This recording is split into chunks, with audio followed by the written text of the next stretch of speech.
Seconds here. All right. I believe we are live.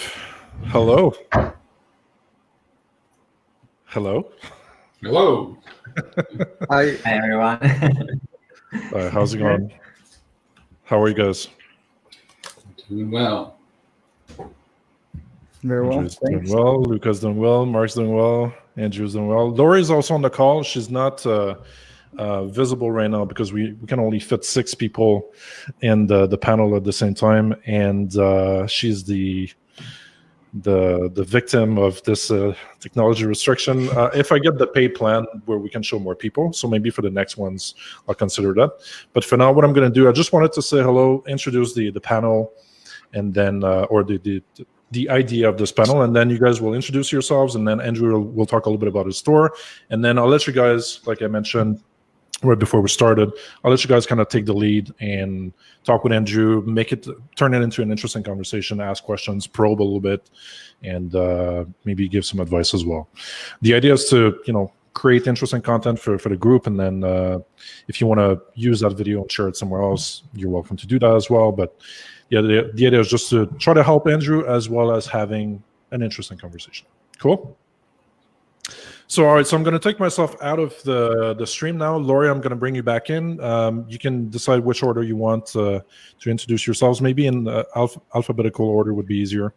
So I guess Andre Becklino, you're going to be first. So, why one letter?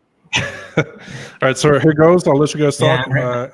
If I have anything to add, any questions or anything that's relevant, I'll hop back in. Like I said, for the most part, I'll let you guys talk, and you can decide how long you want to stay. If you have to go, if you have obligations after half an hour or something like that, feel free to hop off. If you want to stay a little bit longer, it's your choice. So there we go. So Laurie, you're back in. Oops. Well, I'm glad to add a little diversity in the mix. Andrew, you're the store owner. I think you should introduce yourself and what you're trying to accomplish here. Sure. Yeah, I can go ahead and start the intros. I'm Andrew. We own a store and a product. It's a single product called Shatterbax. So it is a wipe-on coating that you wipe onto your windshield. There's actually a multi-step process, but it's a coating you wipe on the windshield, and then it will protect your windshield from scratches, chips, repels rain. Basically, we do everything that the rain guys do with added chip protection. So it comes in a package like this. You can open it, and what you get a cleaner wipe. So you actually clean the windshield prior to putting the coating on. Then you'll wipe that cleaner off, and then you'll put another coating wipe on. And then you wait for, depending on the temperature, a set period of time, anywhere from 1 hour to 12 hours, and then you actually buff it off. And what that does is it leaves particles of glass in the pockets of imperfected glass, which all glass is imperfected. And the cloth actually has solvents. The solvents dry, and the glass stays. So it basically makes your glass stronger and bonds to the glass through those solvents. Eventually, those solvents dry up, and you buff it off, and then your windshield's protected. It does wear over time, so we recommend you reapply it every year. And that's a direct-to-consumer product. A little bit about me. I have a long relationship with this lab. I met the guys maybe 9 years ago, and they were doing a mobile product then. And they wanted a partner to take the automotive product to market. So that's where I came in. And we're doing that. We're 2 months in, and a lot of Facebook ads to start with, starting, some Google ads here and there. Gonna, start developing, different social media channels, influencers, and all of that as we get traction. But well, that's our store, and that's our product. We are coming out with a professional installed product. So we do have already a direct to consumer, but the professional certified installer we'll have an insurance back. So if you do get a chip, we'll pay out $250 to you, to the consumer. But that does have to go through a certified installer. So we're discussing that channels right now with a lot of big box stores and that have service centers and detailers. Quick question before we go into introductions. Do you mind disclosing what your current conversion rate is? You don't have to. No, the more data, the better, right? We're 2 months in, and so far, the past month has been over 1.5. Before that, it was pretty low. It was like 0.87. That was December. And November was closer to the 1% mark. And then October, which was like a pre-launch month, we launched about halfway through.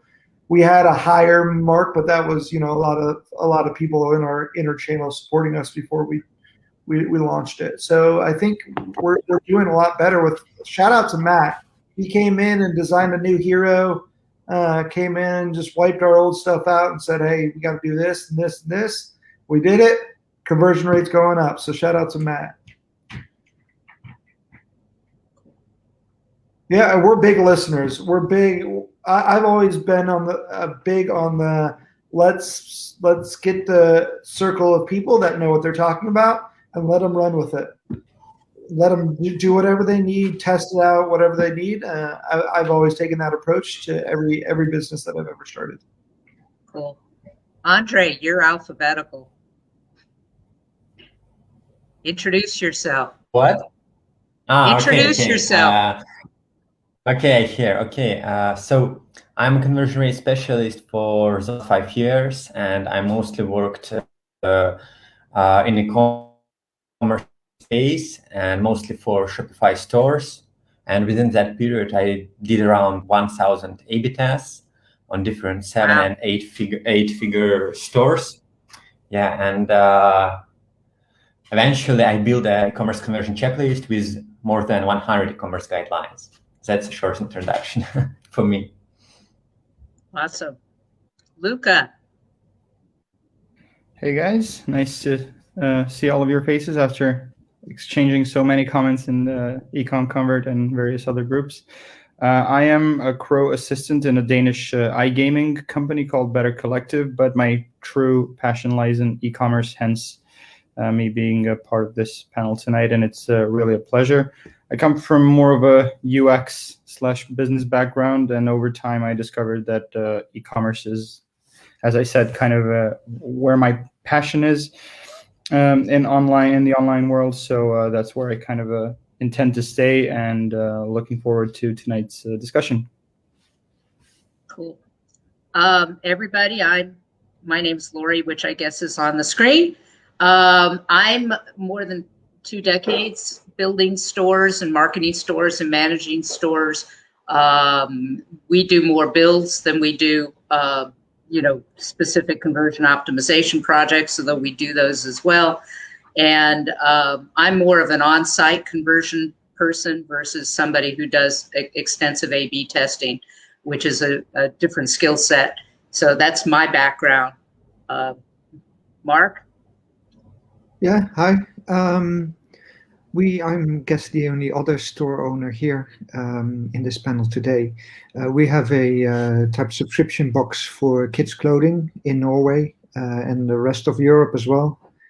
I'm very interested myself in conversion optimization for obvious reasons. That's also the only experience that I have is for the stuff that we try out ourselves. So, yeah. Cool. Matt, you want to go before Robert or do Robert?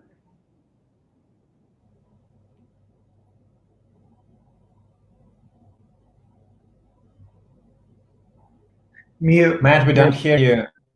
You're muted. Apologies, I didn't want to disrupt. I think I'm going to pass just because people already know me, and I want to focus this panel on you guys. So, my name is Matt. You know who I am. So that's about it. Robert, I guess you're next.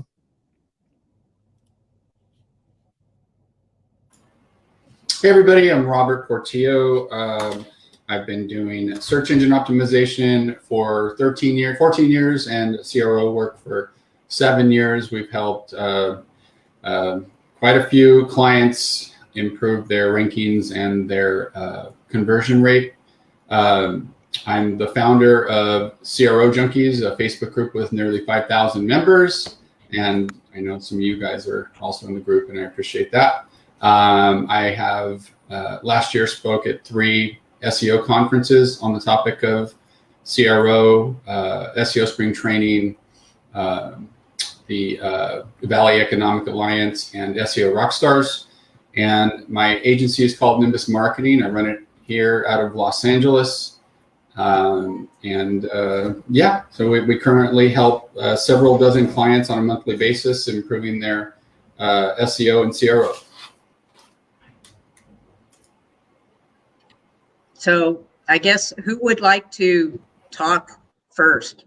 You know, I think Mark would be awesome, another store owner. I was wondering if you could share a little bit more data, like how much of it is, for example, from mobile or not, because that I'm very mobile focused. Our traffic is like 92% mobile, but that may be very different for you. So I guess that also depends on the comments that I have from the site.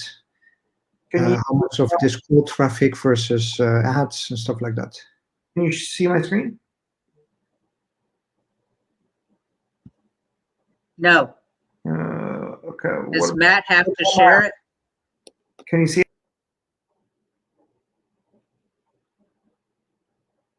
You keep staying muted, Matt. Sorry, Never heard. I don't think I need to sounded mute better. myself. I do it and I shouldn't, because I already mute myself when I'm not on the stream. Apologies. So Mark, you want to share your screen? Did you click the share screen button? I don't see it anywhere. I think he wanted Andrew to share it, was trying to share Andrew. his screen. Oh, sorry. Okay, yeah, I see Andrew's. So let's share that. There we go.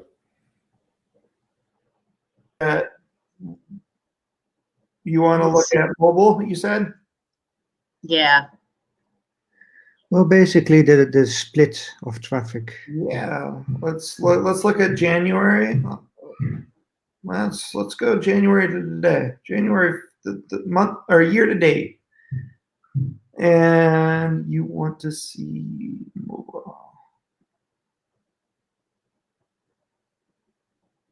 So it looks like 82.39% is on phones, 7% is on tablet, and 10% is on desktop. Let's see the conversion rate difference. Yeah. Yeah, there's a big difference there, which is normal, but that's the low-hanging fruit. But there's a few comments for mobile, which I think also, because there's also, what's the bounce rate between the different devices? The mobile is also quite a bit higher. Yeah, I will say that our you have a subscription box, right? So it's a single product as well? Yeah. Okay. Yeah, I will say that our site is definitely heavy focused on the front page. Literally all the information is there. So our bounce rate, that means our bounce rate is rather high, because there's really no need to go into multiple pages. Obviously, on the front page, we have a couple videos, a couple photos of our product in action. And then obviously all the benefits that come along with our product. We did add recently, let me maybe walk through the site. So this is on desktop. We have an additional video over here that we don't have on mobile, but on mobile there's a picture of it, just for bandwidth, load times, and whatnot. But so this is kind of what it looks like on mobile. You can see here that we have basically hey, this doesn't just do the rain and hydrophobic is what the technical term is. It does protect your windshield from cracks and chips. And so on mobile, we have the whole nice hero that Matt did, and it's been working well. On desktop, we have the same message over here, and with just an added video. This is the kicker. This is what we want people on mobile to really watch, and I'll skip ahead, but when he presses this is unprotected versus protected. Let me just. By the way, if you set it up as an event for event tracking and consider that a micro conversion in Google Analytics, that will drop your bounce rate because it will show to Google that they've engaged with the page. Okay, we can do that. Yeah. I don't know what's going on with the video. Maybe the screen's lagging, but basically it shows. Maybe refresh. It shows the three rocks being shot at over 300 miles per hour at a windshield. Versus unprotected. I think one thing with explainer videos is you should also have something in text explaining it. Sort of like there's also the application video, and I don't think there was anything in text because not everybody likes watching videos. Sure, totally agree. So on this specific video, we put text over here that our technology focuses on durability and impact testing. Obviously, here's just the benefits of it. We added this section recently to tag people who have shared their experience with pictures of their ride. And that seems to be helping a lot. People have given positive feedback on it. The low thing about that is it's stamp.io, so it does take a little bit to load. We do have this video. I think that's what you mentioned. We do have an entire page built for installation, but this is basically really how to install it. But yeah, I totally agree. Let's add a link on to the installation page, which gives you the same video and just direct instructions. That would be a concern for me. Like how hard is it to do? Right? Is this something I can actually do myself or not? It is. It's very easy. Very easy to install. If you can wipe a countertop, you can protect your windshield. That is a nice quote to put there. Yeah. Yeah. Answer the question without forcing them to watch the video. Yeah. I think that's where Mark's heading. He asked you a question. You have an answer, but it's not instantly visible. I like it. Because you have a ton of videos here, and not everybody. And this is where it really helps to kind of do some session recordings is in heat maps is to see if these are actually helping you, because I did speed testing. Your speed is abysmal. I mean, you're a 14. .io takes forever to load. So I noticed a huge drop when we installed that add your ride. If I just, yeah, it is terrible on this. But it's interesting if you look at the speed reports, and yeah, that will certainly help. But I'm seeing YouTube scripts and your embedded player and things like that as being the bigger issue. That's a separate issue. Sure.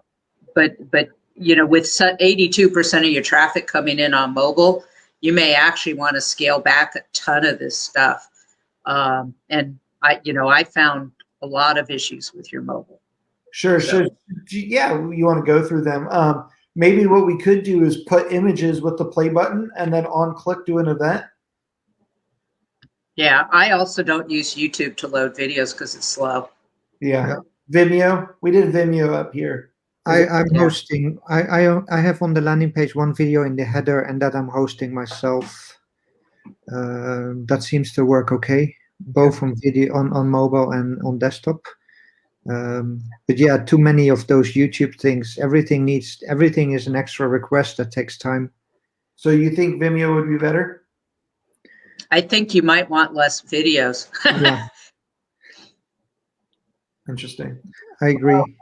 Cool. Well, if you put it back on mobile format, and then we could basically scroll through it, because that is basically 80% of your traffic. If you can improve that, that's the biggest gain. Sure. Because there's another thing. Since this is a single product, why do you have an add to cart that, like, instead of the buy now below here is cool, I think, but the add to cart is are there other products that you can add? Yeah, that was supposed to be removed. Yeah. So Matt made the recommendation to remove that. What do you think? We've had a lot of success from the pop-ups at the bottom, but I've been ever since we added this buy now button, I want to move those up. Are you guys users of Nextsail? I was going to ask you whether or not you were seeing an actual gain from that. And in fact, so much so I went to ask them if that was genuine or if that was fake, like Privy. No, so it is Shopify orders that go through. Yeah, I saw that. And they pull in the order API and they show that only on orders that have converted. And we have a lot of people on both desktop and mobile that have clicked that. Do the people who click it buy more often than not? Yes. So we converted, I think, nearly 16% of our revenue from those. Wow. Okay. Because I hate them as a shopper, but I this is where being data, paying attention to the data is far more important than an opinion. But we have a pop-up that obviously I've already clicked X and I don't want to annoy the user coming back, but it is an email pop-up. We have a lot of people not signing up for emails, even though they get a discount code. So I've noticed that. We have more checkouts at MSRP than we do for just giving us your email address and allowing us to market to you for 15% off.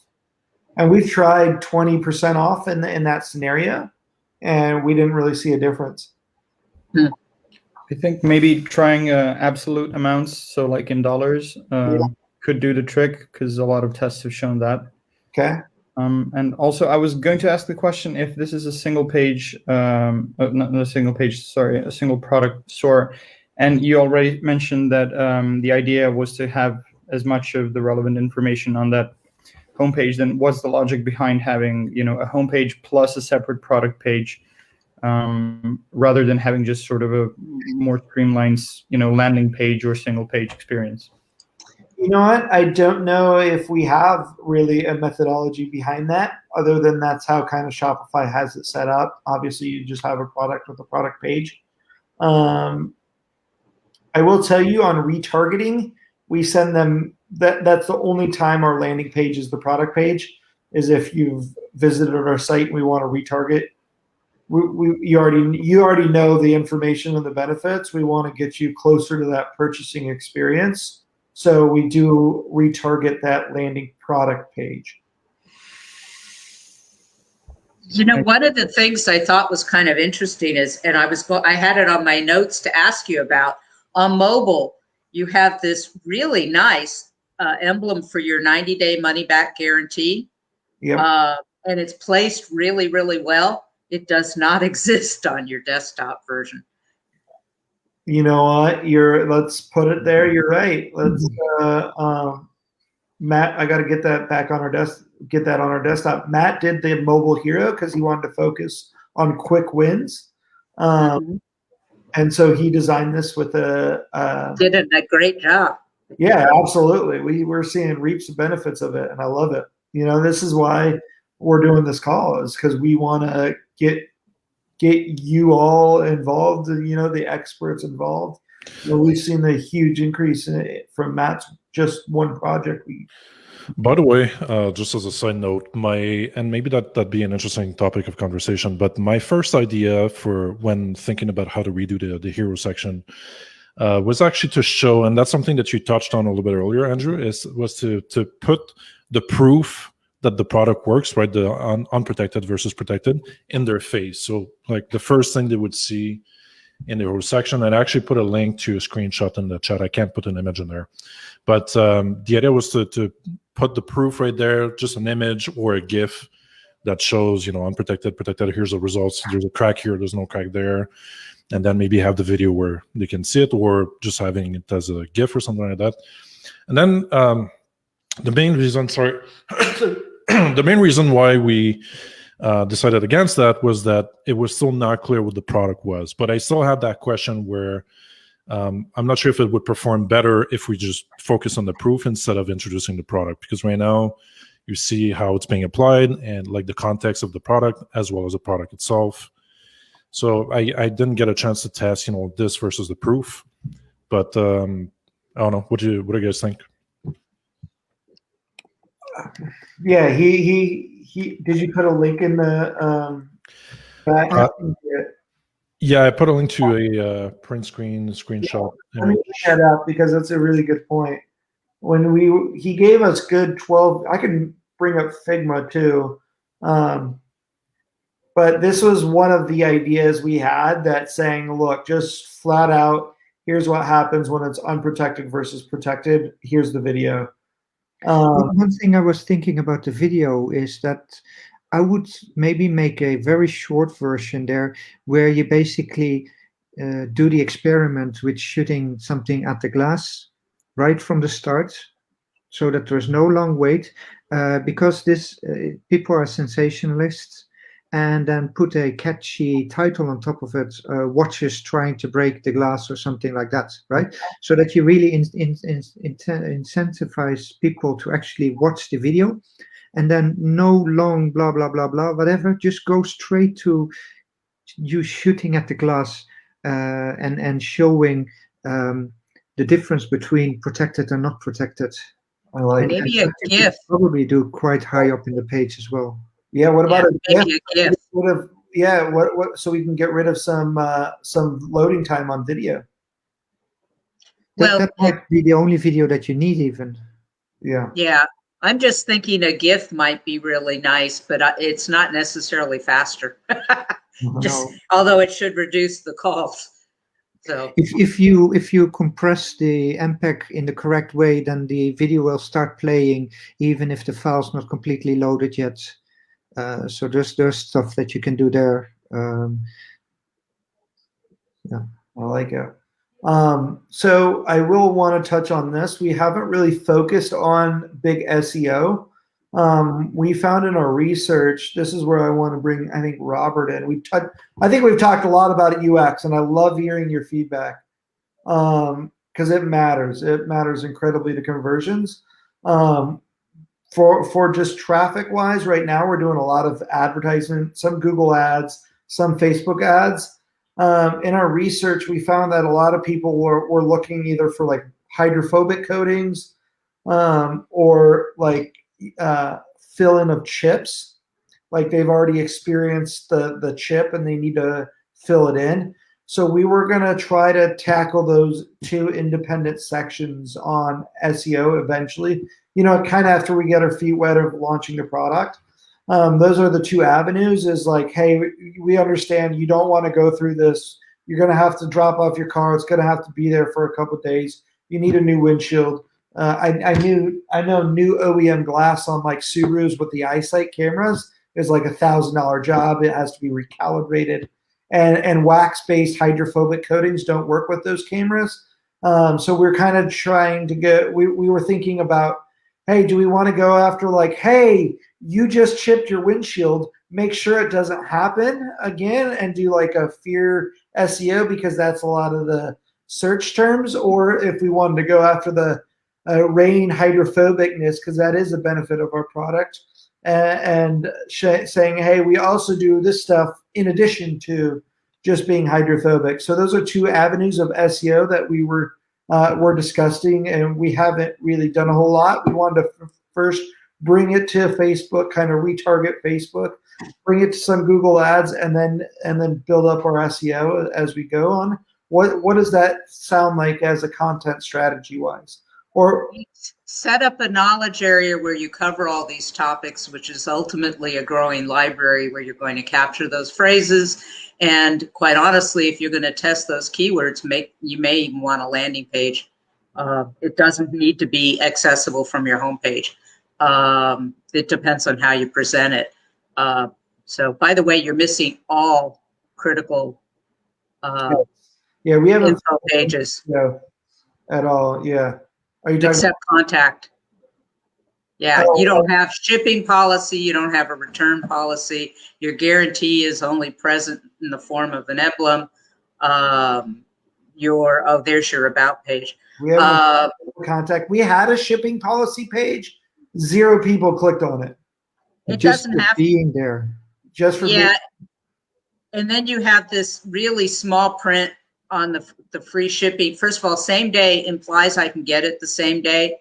So you may want to rephrase that. Yeah. But it could be fast and free. And then if they click through to a shipping page, you could explain your terms. But that should be present near the add to cart. Ships out to you free, same the date of purchase or something like that. More concise. But especially on mobile, as I scroll down the page, that shipping offer is gone. Okay, so you want to make that fixed as you scroll? Not necessarily. But you would want it near any add to cart or buy button. Okay, I like it. I like that feedback. And your add your ride.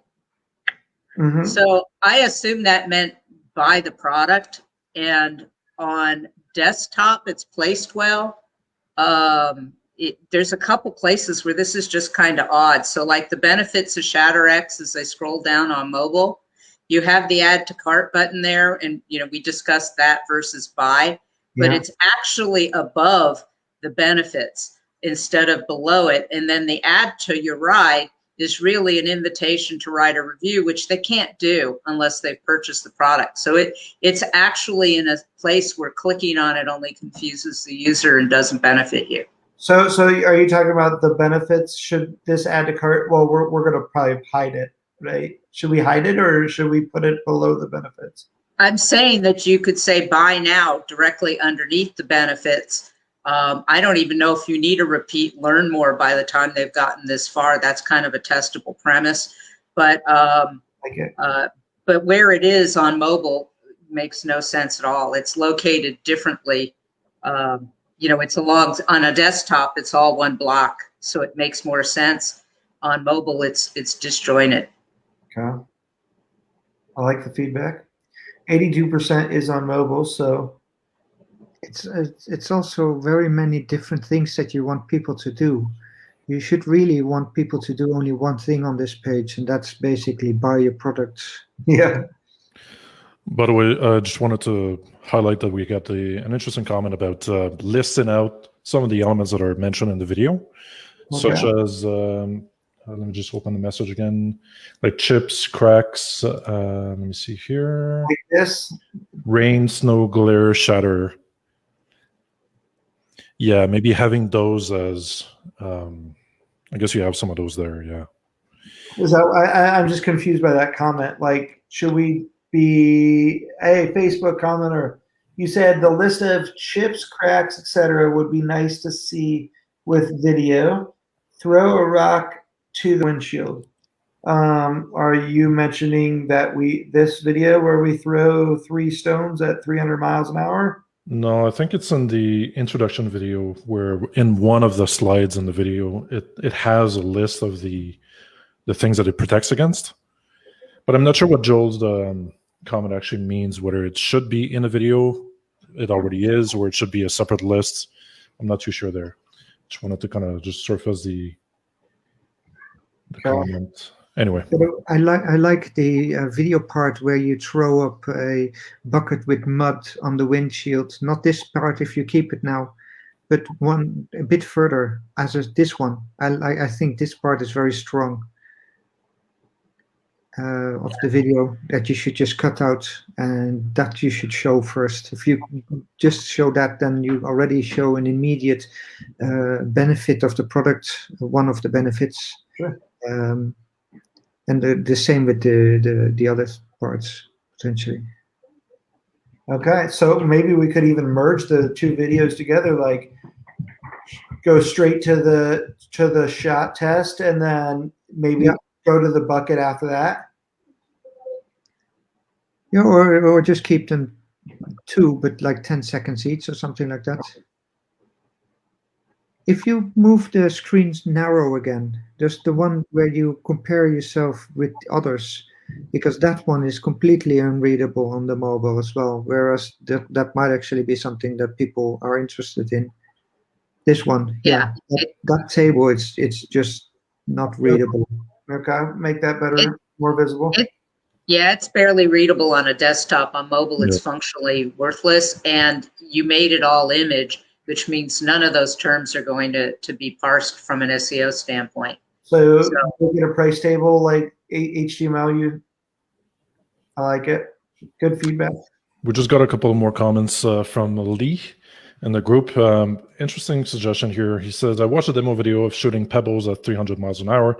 I think a 12 gauge shotgun with number 9 at 50 feet would give the same velocity and would demonstrate the product better.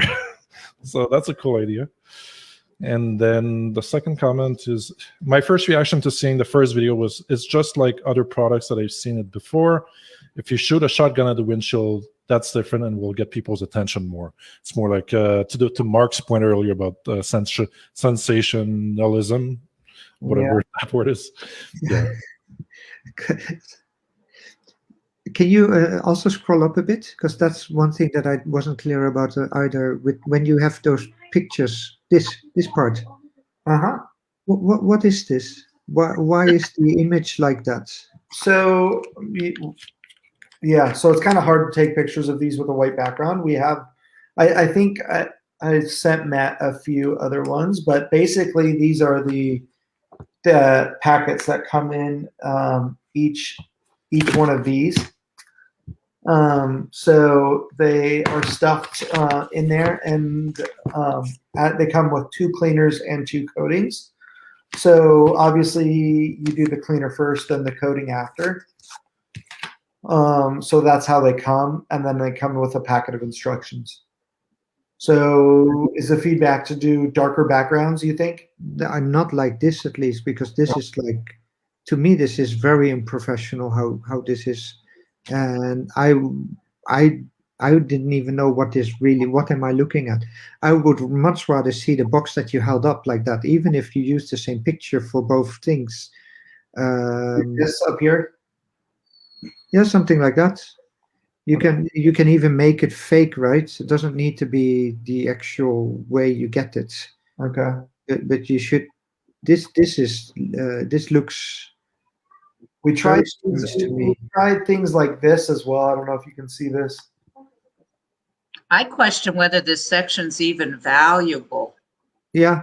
I would love to hear from the peanut gallery if they think this would make or break their buying decision on this page. When you're looking to, like you got a contact form on the homepage, can it? If they want to, you've got a contact us link elsewhere. Never publish your email like that. It's going to be scraped and used for evil. Let them use the form, but I don't think it needs to be on your homepage. Okay. You're not scheduling appointments. There's like Mark said, the only thing you want them to do on this page is click buy. I like it. I have my email on the homepage. I don't.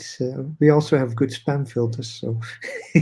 Oh man, between the people who will email it to you, that's one problem. The other end of it is that they'll pretend they're you and send out. I get fake PayPal emails all the time, and they, Yeah. So that's worse because that can hurt your email deliverability.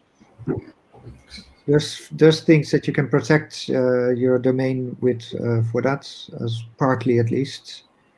Yeah, at a price, but yeah. I know. You Andrew, just need a proper DMARC setup and SPF setup. Andrew, you mentioned fleets at the top. What percentage of your customers are consumers versus businesses? So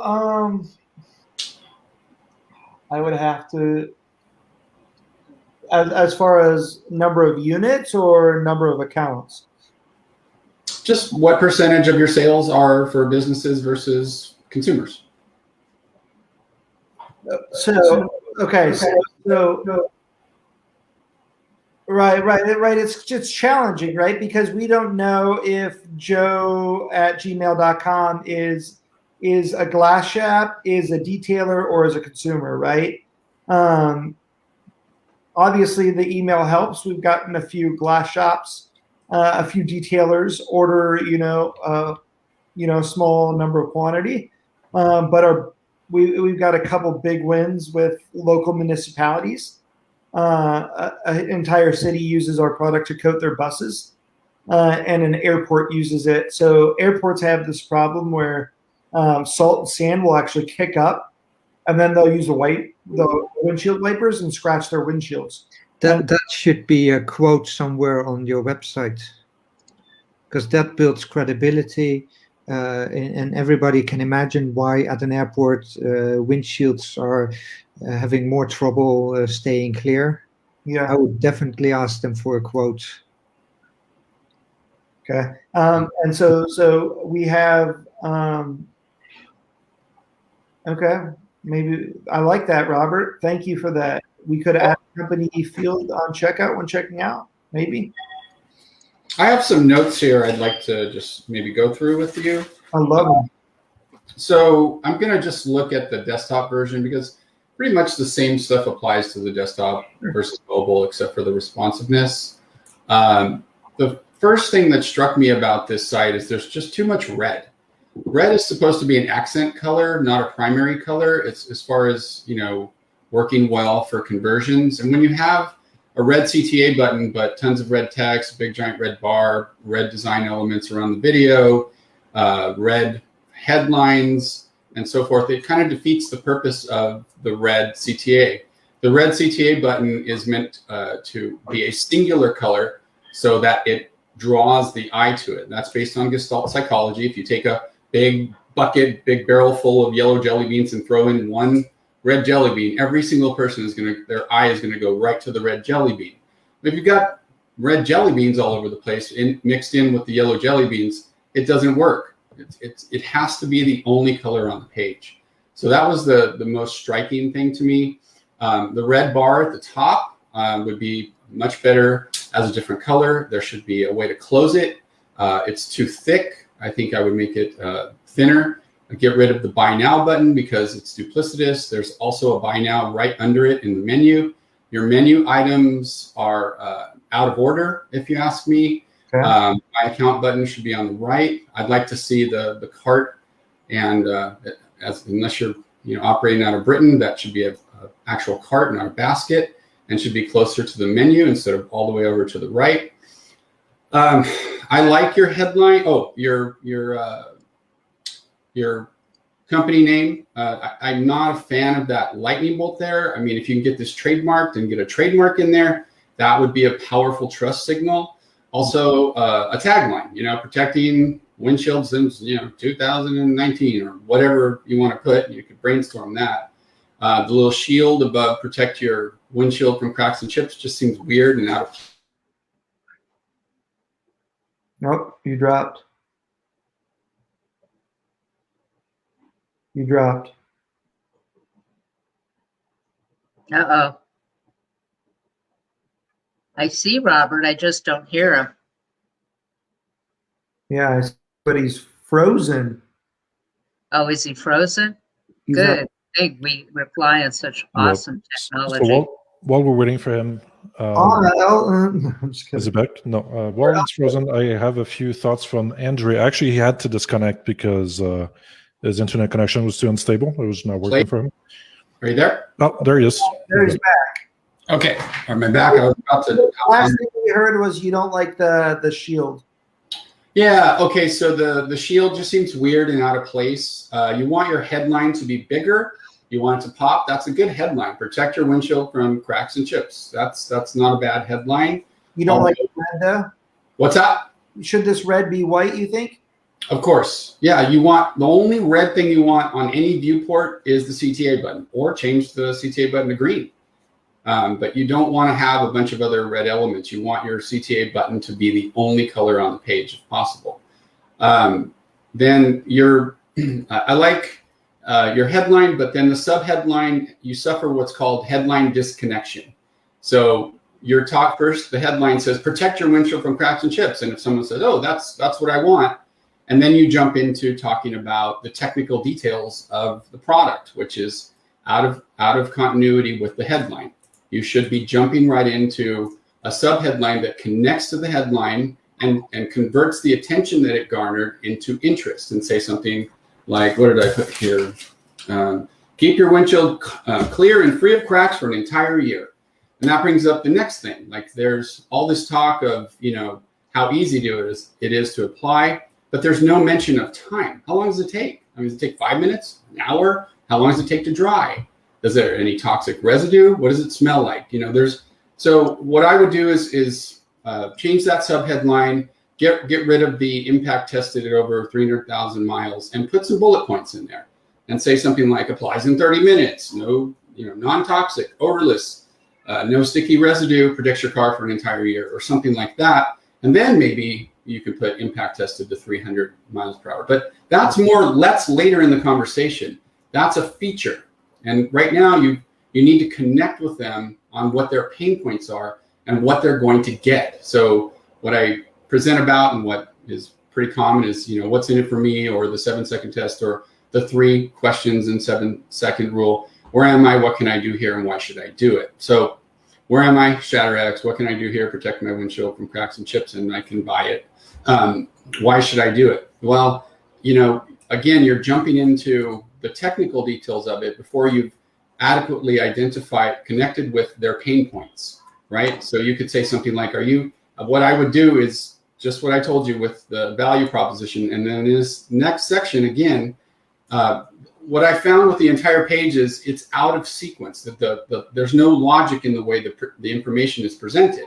So first, the value proposition, right? The way that I kind of described, which encapsulates the offer and, gets their attention, converts it to interest, and gets them to want to learn more. Well, the next section should be the identification of the problem. It would be like, hey, are you tired of, having a new car and a year later the windshield is all murky or, has chips on it? Well, that's why you shouldn't have to, drive a car around with a blurry windshield. So that's why, our scientists have created this nanotechnology silicon dioxide product that applies in 15 minutes and protects your car for an entire year, something like that. So now you've identified the problem. You've connected with them on something they're thinking, because they don't want this product. They want what it delivers. They want something that's going to make their windshield clear. It's going to make rain, bead right off, or whatever it is, right? So that's the second section, is where you identify with the problem. Are you talking down here, you think? What's that? Are you talking then where the protected and unprotected is? Can I share my screen? Sure. Yeah, go on. Okay. All right. So let's see. So I'm talking about this section here. The second section is what I was just talking about. Cool. Then the third section, this basically what I'm trying to incorporate here is the story brand framework, and that's kind of this right here, right? The character has a problem. That's the second section, and meets a guide. You could incorporate these all into the 3 things right here, right? All 3 of these can be incorporated into the second section, or you can break them up and be more detailed. It's up to you. But since it's a very simple product, I don't think you need to, right? So that's what I was talking about. Are you tired of driving a car after only a year? You've got cracks and chips and going through, are you a semi-truck driver that goes through sandstorms on a regular basis, or, whatever it is, like you're speaking to someone, like having a conversation with them, right?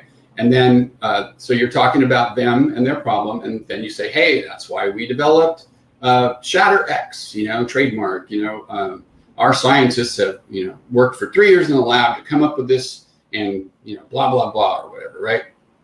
And then the next thing is you give them a plan, and the plan is how it works. So this next section, again, this is out of order. You're talking about the benefits, but you haven't given them a plan on how to deal with the problem. So this next section would be like 1, 2, 3, simply, open the bucket and mix it with water. And then you shake it up. Now, step 2, shake it up. Step 3, wipe it on your windshield and wait 30 minutes for it to dry. It's that simple, right? And now you've established yourself as the guide. Well, now at this point, they kind of, you've identified with their problems, and you've shown them how easy it is to fix their problem, right?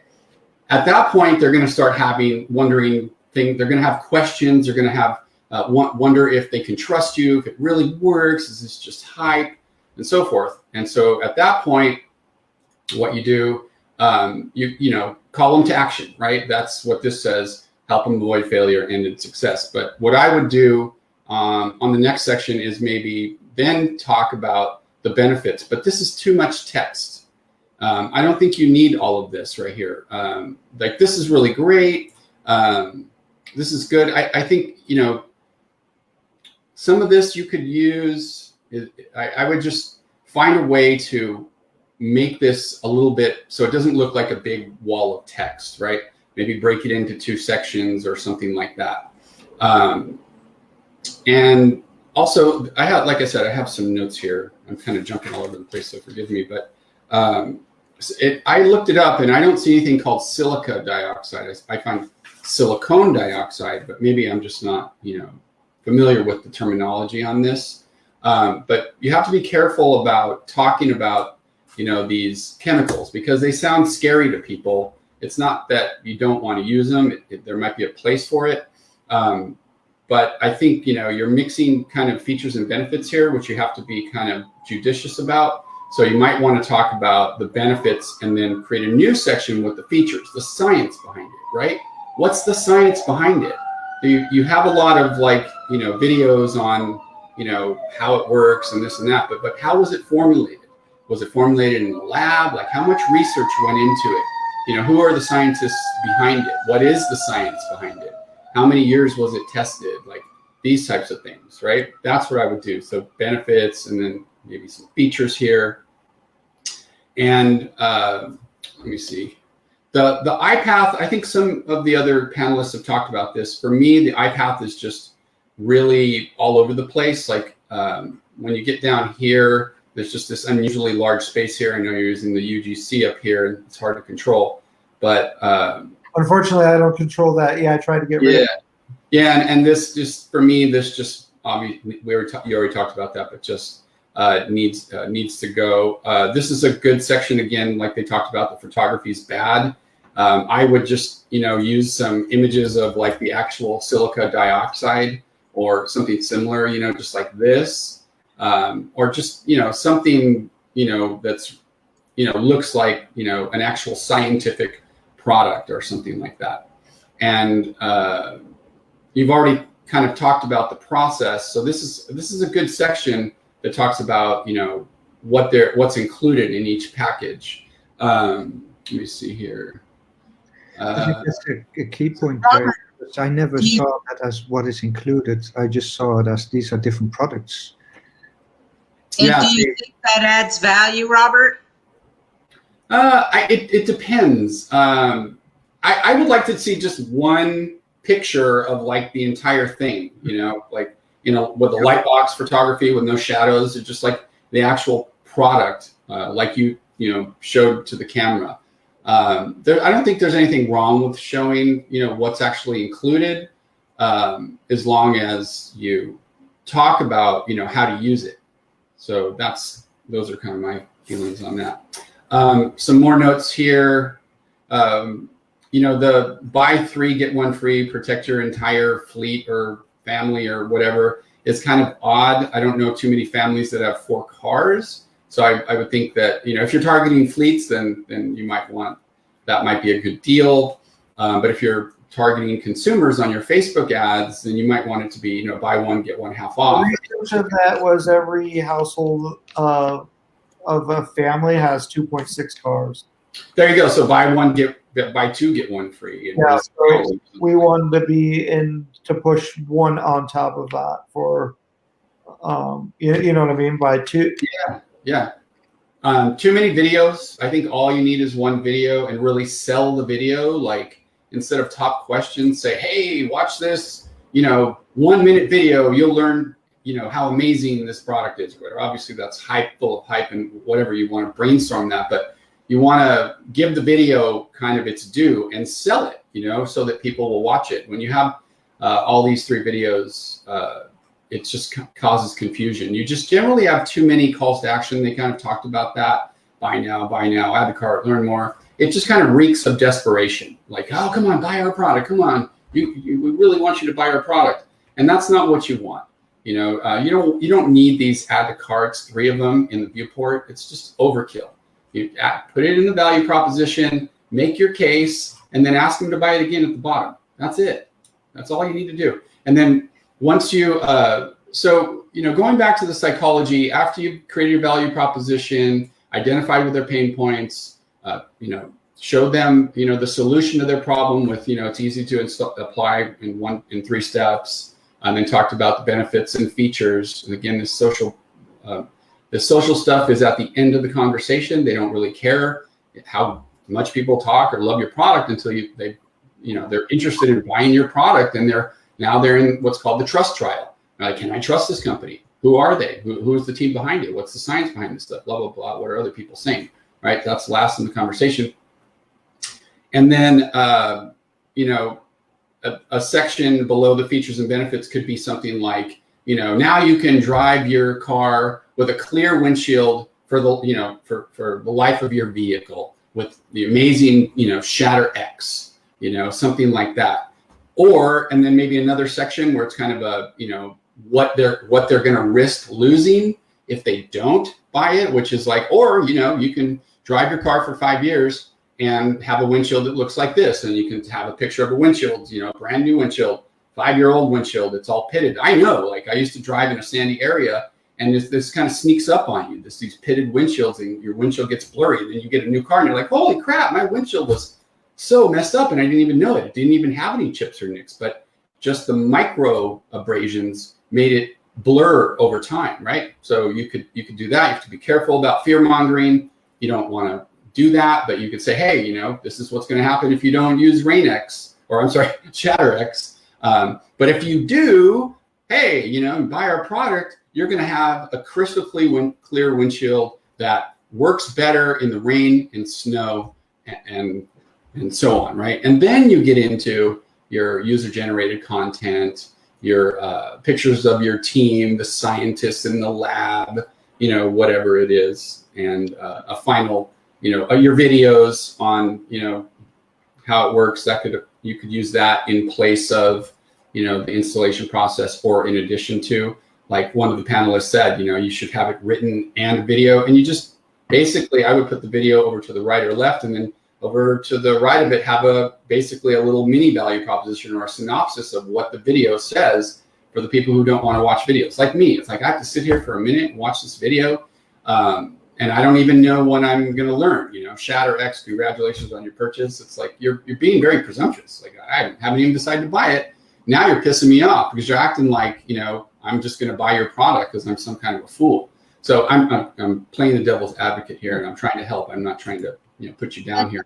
And I hate to watch videos. I'm with Robert too. And a couple of things, one of the things that's occurred to me through this whole conversation is protect your investment. I mean, a cheap car is 20 grand, guys. Let's talk about trying to preserve its economic value. But I don't like to watch videos. I find this whole section kind of ugly. I'm not worried in great detail on how to install it, and you absolutely should have that on a page with a full transcript, because that's both SEO content and ADA compliant.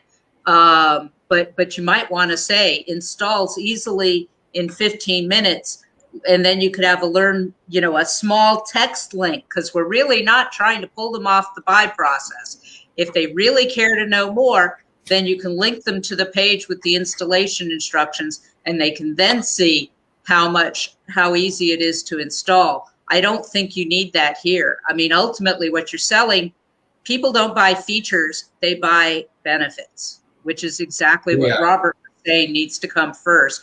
And you should also know that the further down the page, the percentage of people that scroll drops off very, very quickly. So you need to have your most important messaging up at the top.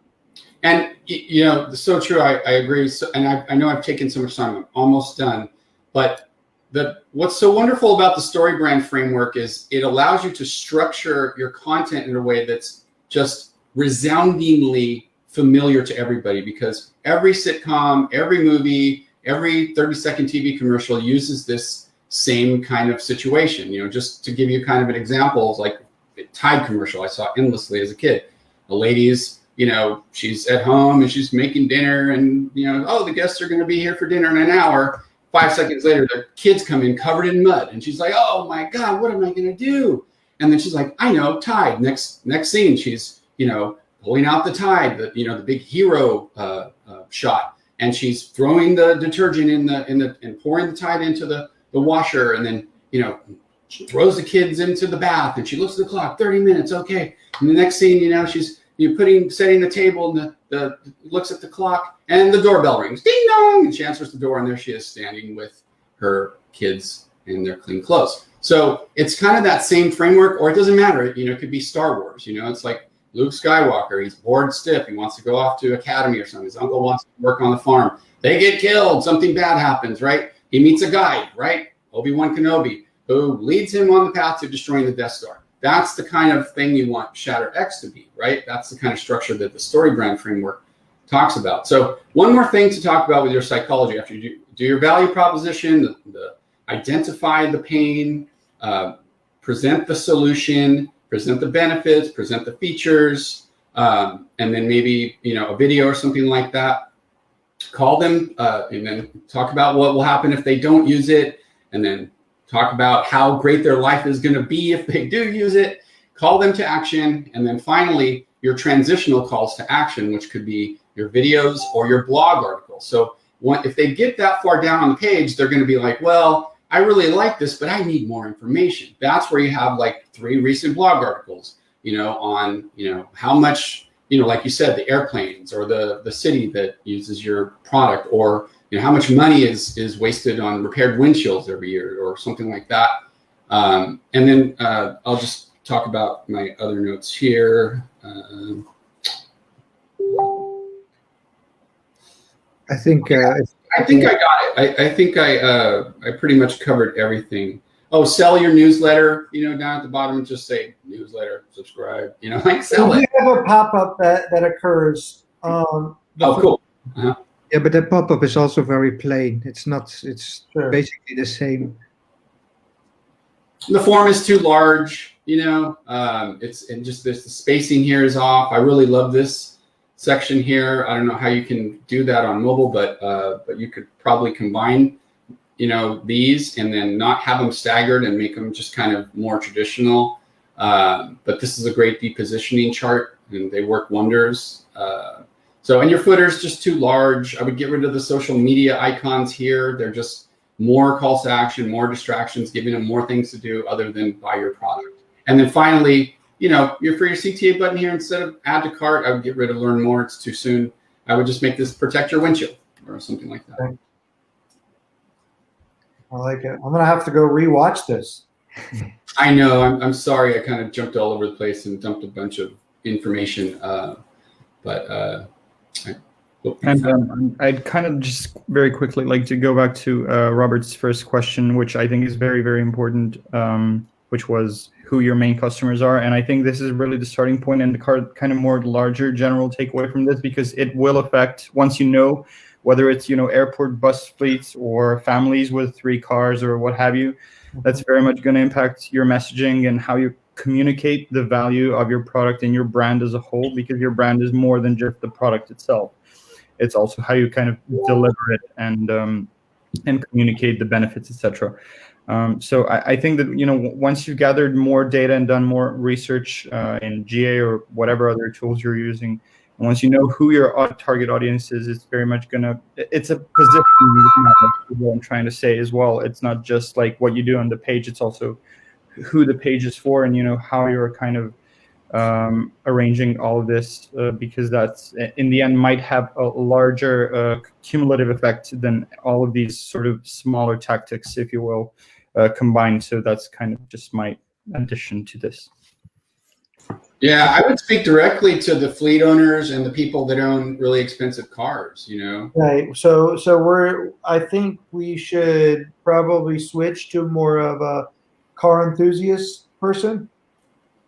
Or you could create a separate landing page for those people. I was just going to say, why not just actually have different landing pages for the different target groups? Because I can see this being very beneficial for both. You're solving the exact same problem, but it's a different customer type. One wants to definitely preserve value in their fleet, whereas the other one may actually more think about the actual benefits of when they are driving it themselves. I also think the use case, the airport use case, could be a very nice thing, like as a follow-up email if an abandoned cart email type of thing, where you basically show, okay, this is what a big airport is doing with our product. They are trusting us. Make an actual use case out of it. Explain a bit more. Talk to the people there. Ask them, why are you happy with our product? What is it solving for you? And these type of things. Even if it's for a private person, this may still be very interesting to know that a big airport, or even if it's a small one, that doesn't matter, but a bigger company is trusting your product to solve the problem that they are facing themselves as well. Like a It's case a study waste of to not use that. That's just a waste. Yeah, we're doing CRO for a company that sells like a natural weed killer, and I asked the owner for just like anything and everything he had that could help us, build trust. And he sent me this letter from the Gilroy School District, who switched all of their weed killer to their products because it's glyphosate free, which glyphosate causes cancer. And so we put that right on the page, and it's a handwritten letter from the Gilroy School District, and it's way more powerful than a bunch of reviews from strange people. Like, it's real. Like, so if you could beg, borrow, or pay these airlines or any of these bigger companies that maybe have a brand to them to do something similar for you, wow, that could really help build trust. Because at some point during the conversation, no matter how good your product is, no matter how well you sell it, trust is going to become a factor. It's like, are they just trying to take my $35? How can I be absolutely certain that I can trust them and their product? And that's one of the other things that I did see. It's like, who are the people behind this? When I was doing CRO for a company that sells mail enhancements, they had this amazing sales page, but they did a lot of things that jeopardized trust. And they didn't talk enough about the science behind, whether their mail enhancement product worked. And despite all of their amazing sales language and their charts and really beautiful design, where it fell short was there was just no science behind it. So there's a lot of things about the page that I really like. And with a little bit of science, I think you can back all of that up and kind of unify your messaging in a more, and present trust in a better way. Okay, I like it. I like the feedback.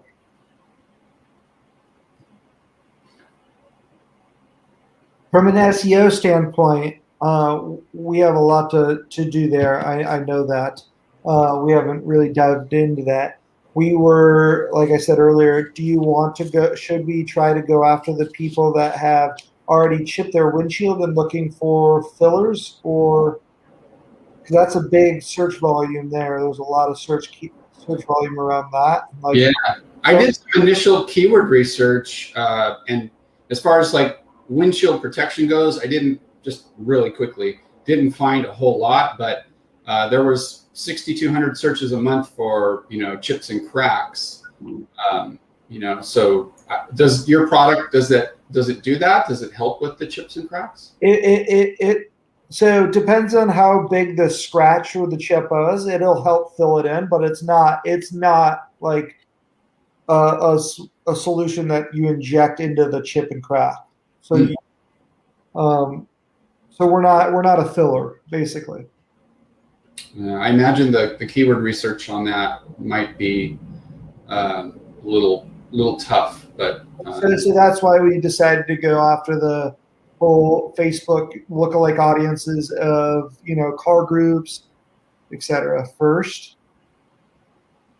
Yeah, because you have to, you're like a new product in a lot of people's minds. They know they can get their windshield fixed, but they might not know that they can protect their windshield and keep that from ever happening. So that's one of your biggest challenges. But knowing that, it'll allow you to make better ads and the landing pages that they're linked to. And I really think you'd probably be better off with 3 separate landing pages, one for kind of high-end car enthusiasts, and one for consumers, and one for fleets. Also, maybe explore different sales channels like used car sales people and garages. Try getting it into any of the dealers locally. Whenever somebody buys a new car, you could like maybe even say half price or whatever to people that buy a new car, just to get your name out a bit more. Don't try to get your homepage to SEO for everything. I mean, that's kind of SEO basics. You pick a singular topic per page, and your homepage is, I mean, really, ultimately, it needs to build authority for your brand. So that's a whole different topic over here. Yeah, anyway. I also think, as that's my personal opinion anyway, is that building more traffic towards a homepage that can be improved so much is a waste of that traffic. It might be better to focus mostly first on actually getting the conversion rate up, and then once that's up, I mean, getting traffic is not the hardest thing in general. Robert, was it Robert Fabiano, I think, made a comment earlier about making sure that people know that it's not a filler. I think that's important. Yeah, thank you, Matt. I think you might want to consider having a 5 to 7 question FAQ accordion down near the bottom of the page that says something like that and answers all of the other questions that customers ask you. That can help as well in helping them, because really what you're trying to do is help people make an informed decision on whether or not Shatter X is the right product for them. And also I would add that if you're getting most of your traffic through ads, it's really important to kind of message match the content of the text in the ads with the value proposition on the site itself, because it often happens that those two are kind of disjointed, and people come for one thing and then they cannot find it and they bounce. So it's also really important to continuity. Yeah, the continuity between the ad. If the ad says, protect your windshield, and then they come to, or it says, get a clearer windshield, and then they click on the ad and it says protect your windshield. Just something as simple as the language being different, even though it means the same thing, can create a bounce or kill a conversion. That's why, the most successful companies, I once read a statistic when I first got into CRO in 2014, the most successful companies have 70 or more landing pages, and they're just hyper targeted. So I think that's going to be a big one for you, to create as many. Is there any way to look at your Facebook ad creatives and see what they look like? Yeah, we can. Let's do it.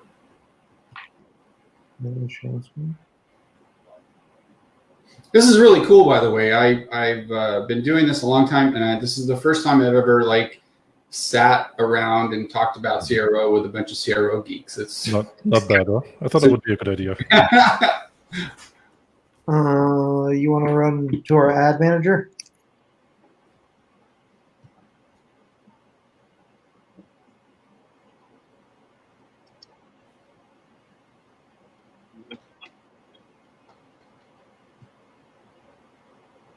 What's that? You want to see our Facebook page or just the ads that are running? Yeah, just the ads. A few of your ads might be kind of cool.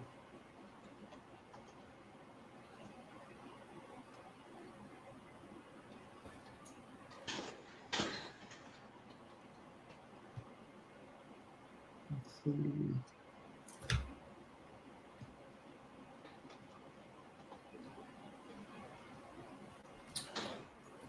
What's going on? Why is it displaying? Oh, hold on. Shopify.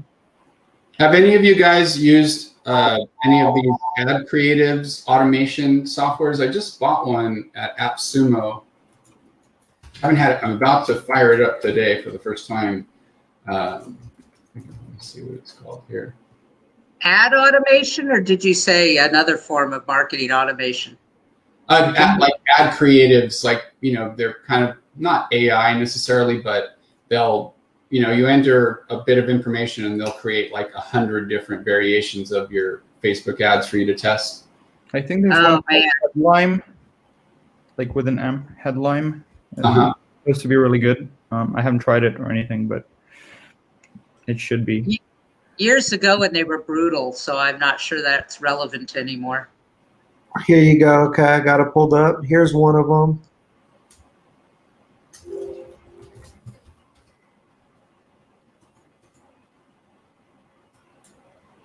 That's a pretty long ad, I must say. I've had ads much longer than that. Yeah, I'm same. not worried about that too much. But there are different call to actions in that one ad. That was a surprise to me. Different URLs. So we have another one that's this right here. We have, can I like preview them all?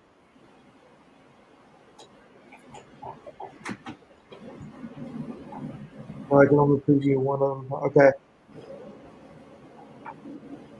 So there's one ad on desktop. There's one ad on mobile and desktop. There's one ad on mobile and desktop. There's another ad on mobile and desktop. Yeah, I agree with the comment, Robert Fabiano's comment about, less text, make it more powerful, and then add the product description on the product page and kind of make it more punchy, I guess, rather than necessarily too technically focused. I have had experience where longer text ads actually had a bigger click-through rate sometimes than short ones, where that could mean that the short one was bad, of course. But I think it's something you should test, definitely not just make an assumption. Interesting. Sure. What are the click-through rates on these ads anyway? Let's look. How many people see the ad and how many actually go to your landing page?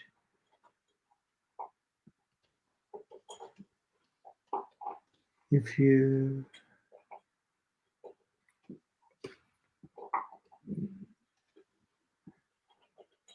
We want to. I think you want to go back to the main view, close this one, and then click on columns performance, the button to the right. Yeah, and there go all the way down. Then you can customize, and then you can probably type in CTR. See if the CTR percentage. Yeah, that's probably a percentage, I guess. Yeah. And I'll scroll a bit to the right.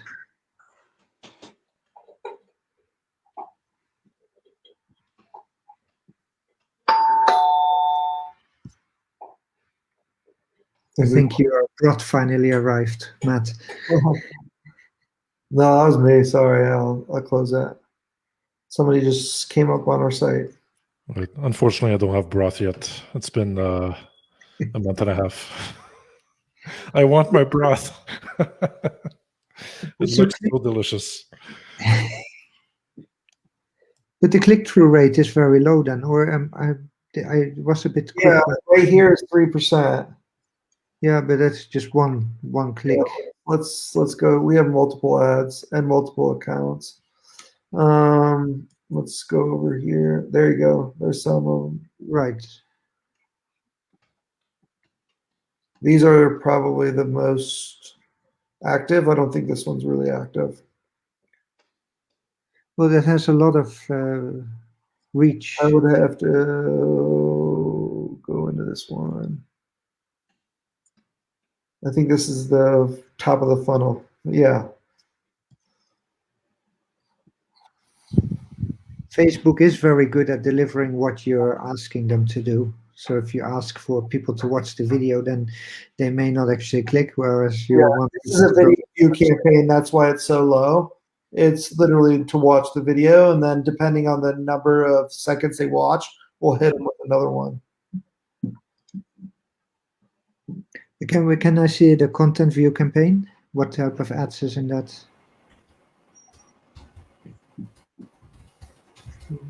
If you show, yeah. Which one of these are doing the best? Because basically that one below. This one. Yeah. Yeah.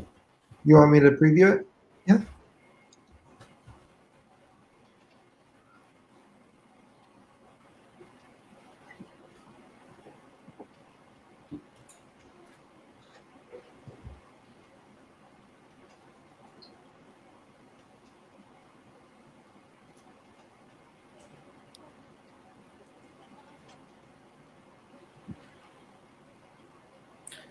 So, can everybody hear me okay? I lost my connection. So, again, what I would think about for these ad creatives is make the headline have a singular purpose, which is to get attention.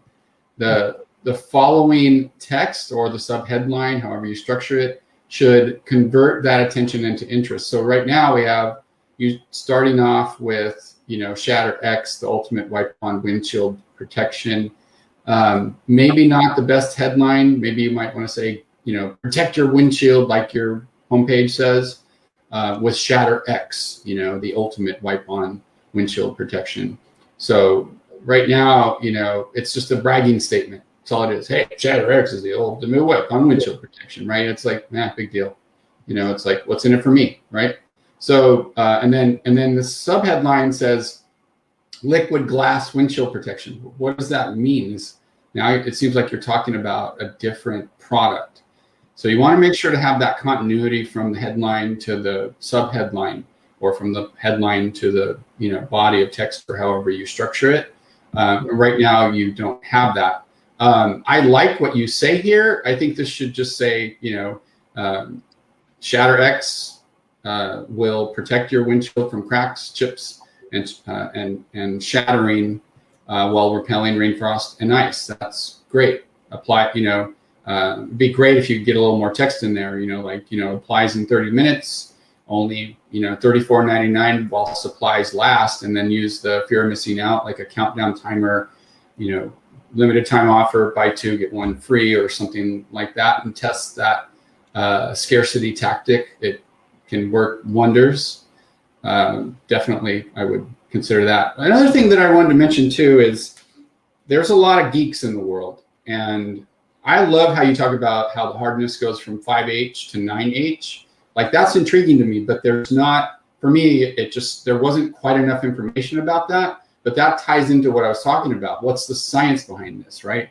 I think, isn't a diamond 10H or something like that? Isn't the diamond the hardest thing? It's like, you could say something like, when after Shatter X, your windshield won't be as hard as a diamond, but almost, or something like that, or and compare it to how hard a diamond is, because everyone knows that a diamond is the hardest thing. You get a big picture of a diamond, or create some graphics with a windshield made out of a diamond, or whatever. You'd have to brainstorm something like that. But I think the scientific aspect of this can be really powerful, because without some kind of a substantiation like that, it just sounds like hype, right? So that's my feeling on a couple of things. Okay, so let's talk about that. Would you recommend putting third-party lab tested and our test results from that? Good question. That might be a little overkill. Okay. But you might have a technical data sheet in the footer. Would be really cool for those people. You could even mention it maybe somewhere down at the bottom of the page or somewhere. I would definitely incorporate, like, this is good stuff right here. I love these images and what it does. I mean, this is fantastic stuff. So what would you put on the homepage? I think I would definitely pare it down considerably and do something like this, like just this white section here on the right. Yep. Is pretty good. Maybe just pare it down a little bit, or it's pretty darn good as it is, actually. This is very nice, yeah. Yeah, I would say, what Shatter X does instead of what it does. So you have that specificity there. Yeah, this is good stuff. Really great stuff. Great diagram. So this makes it seem more real. It's like, oh, it's filling in the porous nature of glass when it comes from the factory. I like that. Okay. And you can also, for example, have a header text with a collapsible box, right? So if you have some information that you want to show to only a subset of people, and those people are probably self-identifying by the type of headers they're reading, right? So maybe there you can actually collapse part of this, which is more technical. And then when somebody clicks on, hey, I want to know more about how this actually works. I mean, is this just fancy words, or is there science behind it? And then you can have a collapsible box so they don't leave your homepage. But you can still show them a bit more, which an average user basically just scrolls over because they're not really into the technical details, and it's not stopping them from basically leaving your page because you just suddenly got very technical. Yeah, it was like Joel Salatin said, this is why it works, right? So going back to the homepage, you talk first about how easy it is to apply, and then dig more into the benefits, features, and the science behind it. And this is fantastic. I think nanotechnology used to be kind of an obscure word, but it's now more part of the common vernacular. So Shatter X uses nanotechnology, like something like that for the headline. And then this coded uncoded is fantastic. Joel's saying you should put all this on a black background, and I agree, because the images will pop a little bit better. And so text. So let me throw this back at a question: Is this who gives them a plan, or is this and meets the guide? Well, so the StoryBrand framework, like for me, I find it a bit lacking. What I've really been working on is how to incorporate the StoryBrand framework with the principles of conversion rate optimization. Because if you Google, examples of great StoryBrand pages, for me, a lot of them fall short of good conversion rate optimization. So, for example, this right here, right? It's not as simple as like just, selling them on something and making them the hero and you're the humble guide and you're going to make everything good. It's like, you've got to answer questions. You've got to, make a case for this. But to be fair, the StoryBrand framework says, a character has a problem and meets a guide who gives them a plan. You're right, Andrew. This is part of the plan, right? It's really, you can't just say, oh, we're going to fix everything. Well, why? How are you going to fix everything? How does this product work? Like, what's the science behind it? Why does it work? Like Joel said, that's part of the plan for me. But you see when you Google successful or good StoryBrand framework web pages, a lot of times they kind of gloss over this stuff, and I think they could improve their conversions if they knew a little bit more about conversion rate optimization and consumer purchase behavior and psychology. Yeah, cool. This is all really great stuff here. Bubble free. That's a good one. Yeah. Good stuff. These you can put in an FAQ page, right? Questions. Yeah. And answers. This is like title. How is it easy to apply? How long does it take to dry? What does it do for resistance and these type of things? You can make questions out of these so that people that have a specific question, they can find their answer here. Yeah, just an accordion with 4, 5, 6, 7 questions and then see more FAQs, and then you have an entire page of FAQs, because there's bound to be more questions than you can answer in a homepage accordion. Sure. Okay. Cool.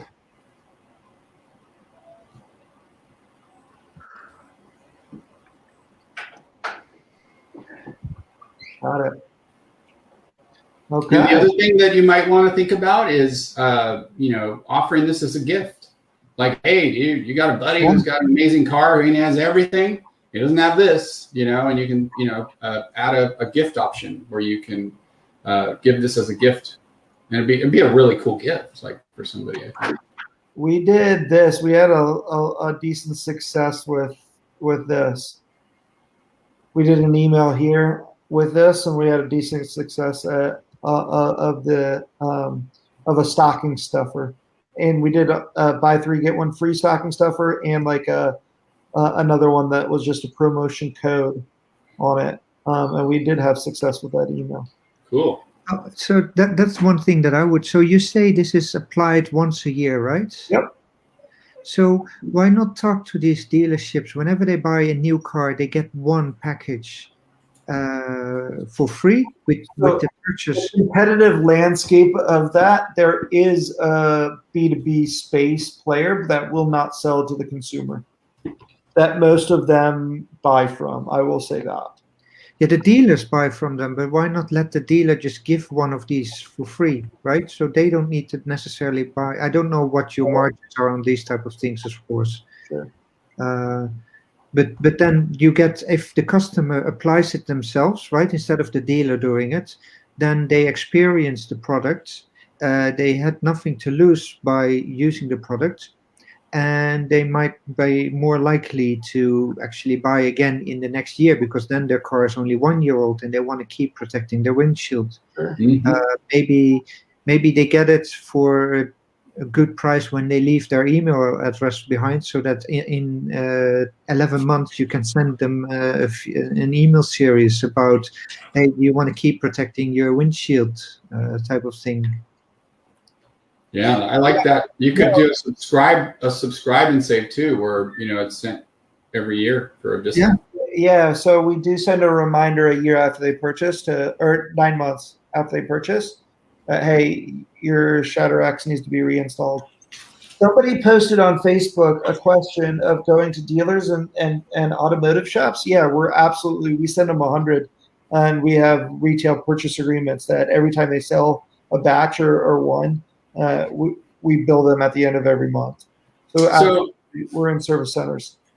If you go back to your homepage too, the first thing that I would really work on is the value proposition. Big, bold headline that gets their attention, which that's a pretty darn good one. And then, make that sub-headline continuous. Don't get too much into the technical details too soon. Just talk about the benefits and the pain points, the problems you're going to solve. And then get rid of the learn more, change it to protect your windshield for the CTA, change the button color to green, or whatever you have to do to make it a singular color. And then get some trust icons in there. The other thing I don't like is like this $34.99 each 1 year application. It seems kind of like a non sequitur. I think the page could be improved if you just took that box and moved it over adjacent to the add to cart and learn more, and move that video down. It just looked more symmetrical. Like, I'm all about like symmetrical and spacing, all that kind of, for me, adds to the professionalism of your branding. But instead of the $34.99 each, you might want to, that's something you want to test. Like, I just posted in my group, like posting the freaking price in doubled conversions, because people are like, hey, don't make me beat around the bush. But you might want to get rid of that and create a pricing page or something like that, or just split test the price. But what you really need there are some trust icons. Something like money back guarantee if you're not completely satisfied, or trusted by, Boeing or the LAX airport, or, some kind of, authority there. It can even be something as simple as like, Norton SSL, secured, or, something. Get some trust badges in there. They work, and then maybe below the value proposition, sometimes it looks good. It just depends on how you do it. You could have a little miniature row of all the companies that trust your product. Because right now, it just, the page itself is, among other things, is really lacking in authority. There's just not enough authority on the page. So that's something that I would definitely consider is getting some of those trust badges on there, so people are like, hey, I feel comfortable. Like, obviously, if these big companies are using it, then it must be good. Also, maybe something like how much is a windshield? How much does it cost if you need to replace one, right? I love that. Because the $34.99, I would also say something like maybe $34.99 per car per year or something like that, right? So that you kind of maybe, and then relate that to what does a windshield cost if you need to replace that after 2 or 3 years or 4. I don't know when you would do that. Yeah. And like that, $34.99 per car per year is better than $34.99 / each 1 year application, buy one get one free. It's a little, exactly. Wordsmith that a little bit. Make it if you're going to show the price too, I would put it in some kind of a badge, like a gold badge, or something that makes it look more like a price.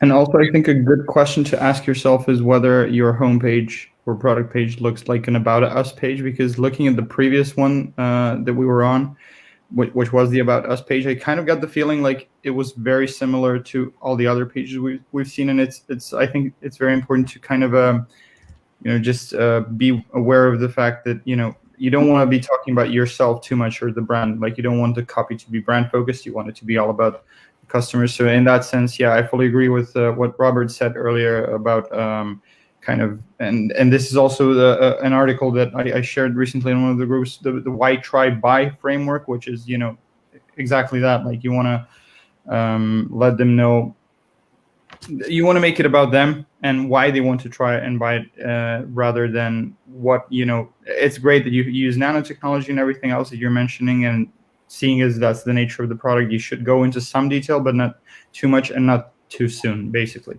Okay. So, yeah. On the homepage too, I like the video. I would test the video versus just a simple before and after. Like, you have the videos that show the water, like everybody loves that, where you throw the water on the windshield and you can see the clear difference.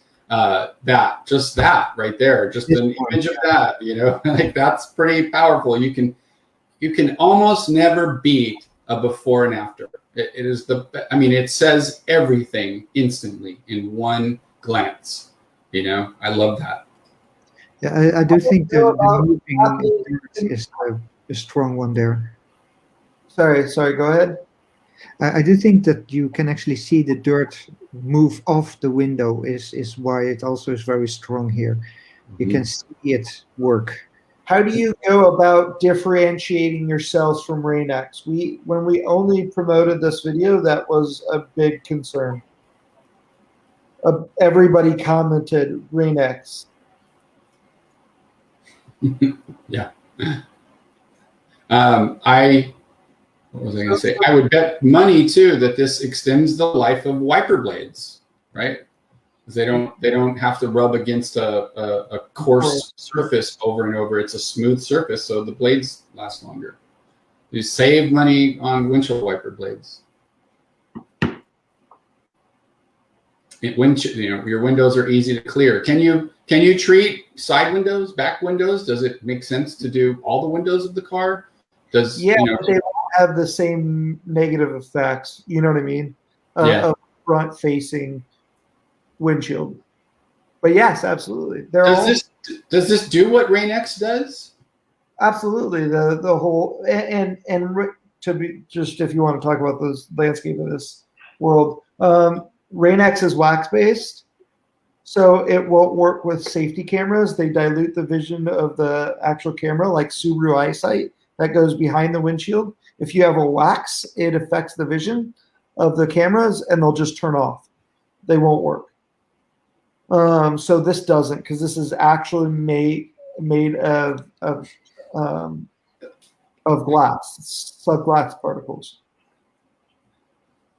Robert Fabiano, were you the one that recommended the shotgun? Now you're recommending a bucket of rocks and nails. That's a cracker. This is, some creative ideas. Yeah. So does this have basically the same? It's like Rain X on steroids, really, right? It's like the next gen Yep. Rain X. We do everything the rain guys do, but added to. Yeah, dude. The more we're talking about it, I'm like, I need this. This is a good product. I think you have a really great product here, and Matt's already helped you increase your conversion rate significantly. I'm not really tooting my own horn here to say that how lucky are you to have 6 people. I mean, gosh, I wish all of us were so lucky to have 2 hours of attention towards our own web pages.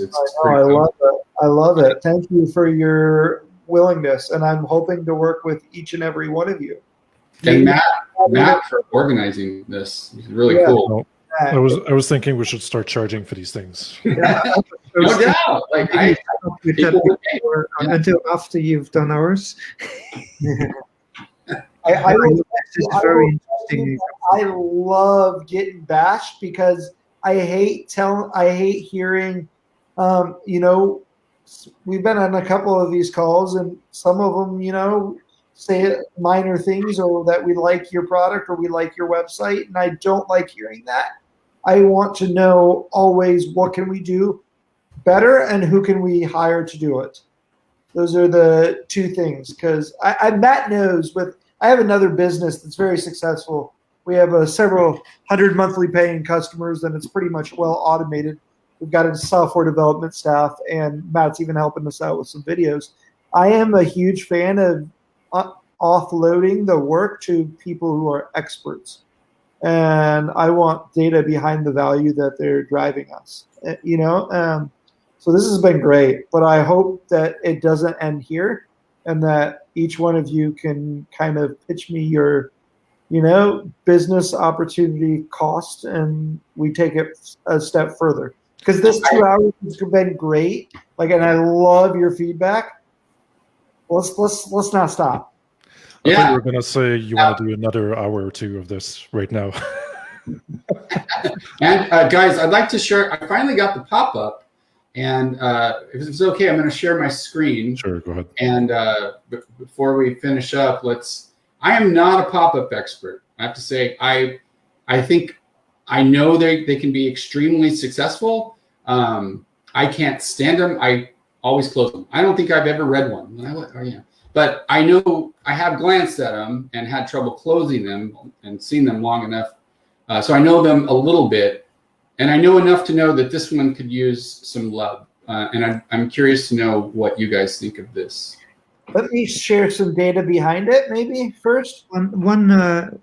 Before one thing I got out of the same book that you have been reading, the Story Brand, is that instead of an X, you want to have a text which says, "No, I don't want to say 15% or something," because that makes people actually read the thing versus the automated click on the X, which is something that everybody basically. Yeah, I agree. Or just no, thank you. I mean, I'm on the fence about the guilt approach, but yeah, it's better than just an X. It's like, no, thank you, or not right now, or appreciate it, but no thanks, or something like that, where you're allowing them to converse with you in a human way, instead of robotically. And that's one of the things too that as you're redoing your site and this pop-up, hopefully you use a conversational tone, use contractions, talk like you would to them in person, like if you were at a business mixer. It can really change things. It gives your company a personality. It gives it a voice instead of just this robotic sales language, But yeah, I know that this pop-up, so that's one thing, right? You can add that language to close it. What else? And I know Joel Solomon's watching. I definitely want to hear what he has to say. He's very good at CRO. One thing that makes me look at this is say, okay, so when I see this, I immediately think, okay, so I don't get free shipping on my regular orders. Ooh, good point. Yeah. Maybe you also want to say something like save 15% on your first order or something like that. Yeah, and what are you signing up for? Like, what Yeah, is exactly are you going to get when you sign up besides sales marketing and people trying to sell you stuff? Like, are you going to share their information, or what are they going to learn? You could say something like, get helpful, Yeah. get helpful card tips once a month to your inbox, or like be specific about what they're signing up for. exactly, because we're talking about $35, right? 15% of $35 is not a huge amount of money. So do I want to spend that much money and get like an email every week where you're just giving me an offer? Or is this going to be useful to me? I think that's key here. Yes, I agree with you, Robert. I like it. Good feedback. Yeah.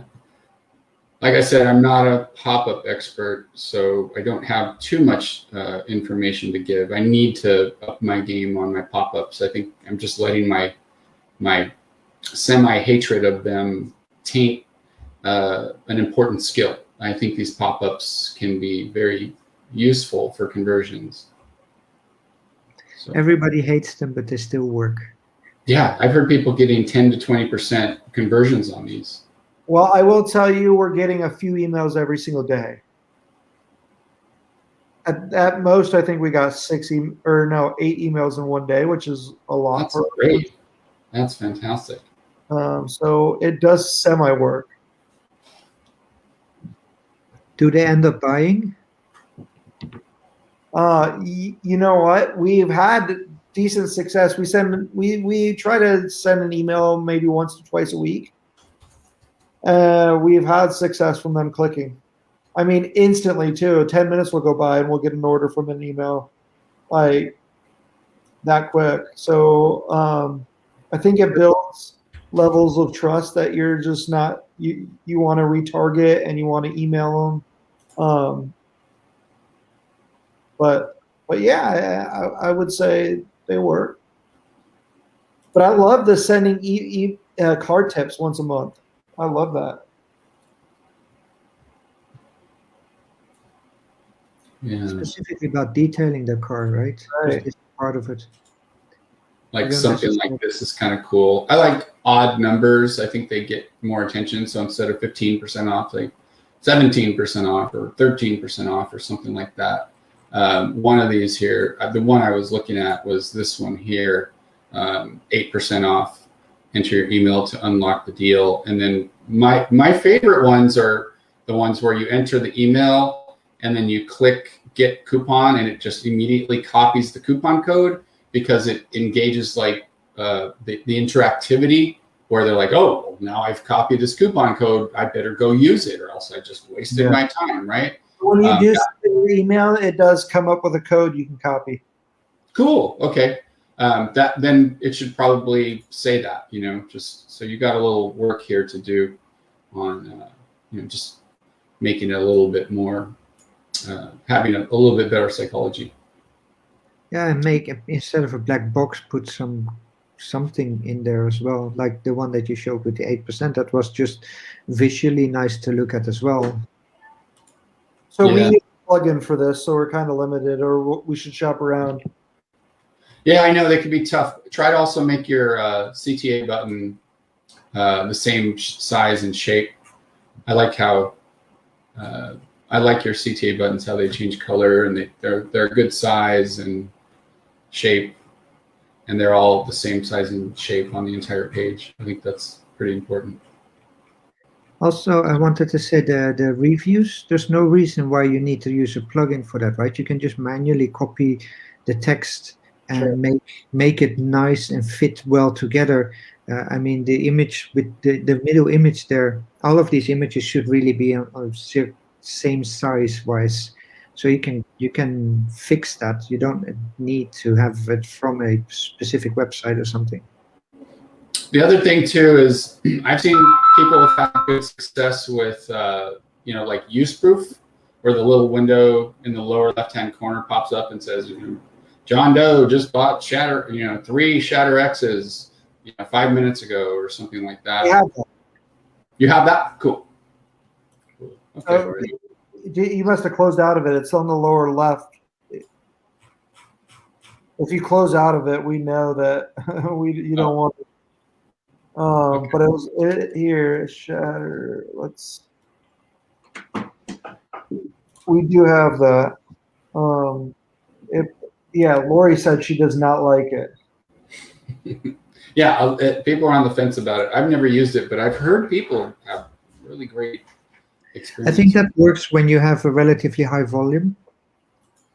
Because if you have like 10 sales a day or something like that, you don't want to necessarily you want that to not pop up once in a 3 or 4 minute session that they're on the website. You want it's to show the activity. Right? Names, and you have a time period of when you want to show duplications of names. Okay. Yeah, so I think since Andrew's store is a one-product store, it's a little bit different than most stores where these notifications appear on the homepage, they appear on the product list, and they relate to one product in particular. In those cases, I think it's better to just have them on the product page itself, notifications relating to that product. So it just reinforces the social proof of that product once you're there. But on the homepage, on the product list, I think it's just a distraction. They can be really irritating to constantly close or try to ignore, and they keep popping up. It depends how frequently they appear. But I think relevance is important. But in your case, since it's a one product store, I think it's not an issue as much. Hey guys, I got to run. Yeah, we should wrap this up. A couple of people dropped off already, and it's been going on for way longer than I thought it would. So I appreciate you for just being passionate and sticking around and giving so much value to Andrew and making it a really cool and interesting conversation. So I love it. Thank you guys. I appreciate it. Matt, thank you so much for organizing this. I hope it's the first of many. I hope so too. Mark, see you later. Thank you, Andrew, Robert. Mark, we'll rip in your store next. Yes, hopefully. Maybe, yeah. Yeah, definitely. I love your store, Mark. I just want to quickly thank also, the other ones that were here. So Lori, Luca, Andrew that had to drop off early because of technical difficulties. Also Joel and Robert that have been interacting a lot with comments and ideas. So thanks, everyone. Okay. Bye, guys. Thank you. Bye. Cheers.